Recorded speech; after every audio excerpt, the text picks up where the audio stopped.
in this process of awakening, often it starts with the recognition that there was identification with the sense of me as a separate self and the ego. And as we become more present and open to higher consciousness, there's a disidentification with that conceptual self, which is actually non-existent. It's just a bunch of ideas and thoughts. And it's that filter that we perceive life through that causes us to suffer. And a self-inquiry happens, and there's a recognition, I'm actually not this body, I'm not this mind, I'm not the thoughts, I am that which perceives, that one infinite pure consciousness that was never born and never dies.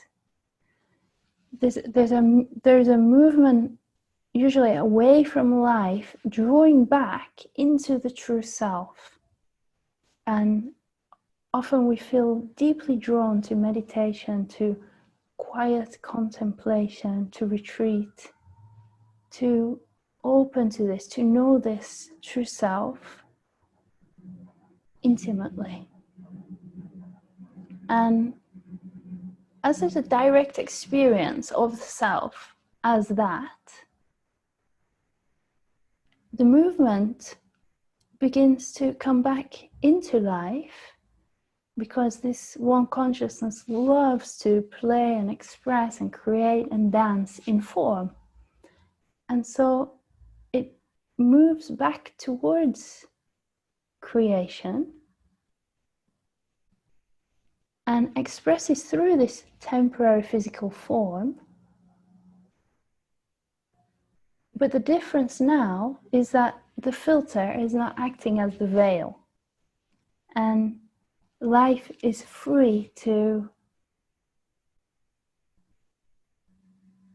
deeply meet every moment, deeply meet every interaction, and move and create and play as it wants to, without the mind's ideas of what should be or how I should be relating or living life. Life just lives itself. And it lives as a human expression.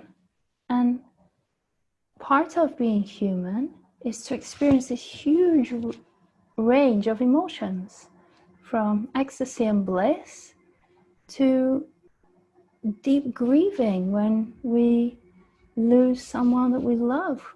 We don't really lose them, but when they pass over. And it's often in these times of great challenge where somebody dies close to us that we begin to question the deeper meaning of life. Well, who am I? What am I? What is the meaning of this? What does it mean to be human and experience these emotions? And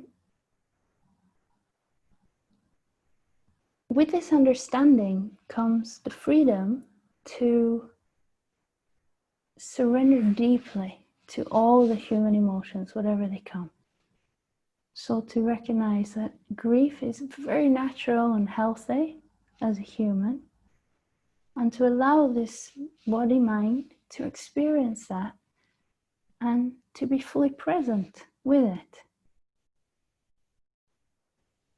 And it's a healthy process that takes place. If the filter is in place, what happens when there's a challenge in life or a strong emotion is that the ego mind tries to jump on it and use it to generate suffering. Now, there's a difference between suffering and being very intimate with emotions. Intimate with emotions means that we're present and the heart feels like it's breaking open. There's a piercing in the heart, a pressure, a tightness in the body, and we're surrendered to it. We're allowing it. We're deeply feeling it, and as we open to the sensations, there's a communion with the divine, because there's such an aliveness in the body. Everything's alive, and we feel so intimate with life and so close to life in that moment. And while it's painful, it's also sweet. Suffering is when the pain is there and there's an avoidance of the pain. And so the mind jumps in and starts telling stories about it. Why did this happen to me? It's not right. Life's not fair. And those thoughts feed the emotions in the body, and it generates anger, frustration, and the ego mind gets a distorted sense of pleasure from feeling that suffering. And then those emotions produce more thoughts of the same frequency. So it looks wherever it can in life to see through this filter of negativity. And this is the difference between experiencing humanness with or without that veil of suffering and separation.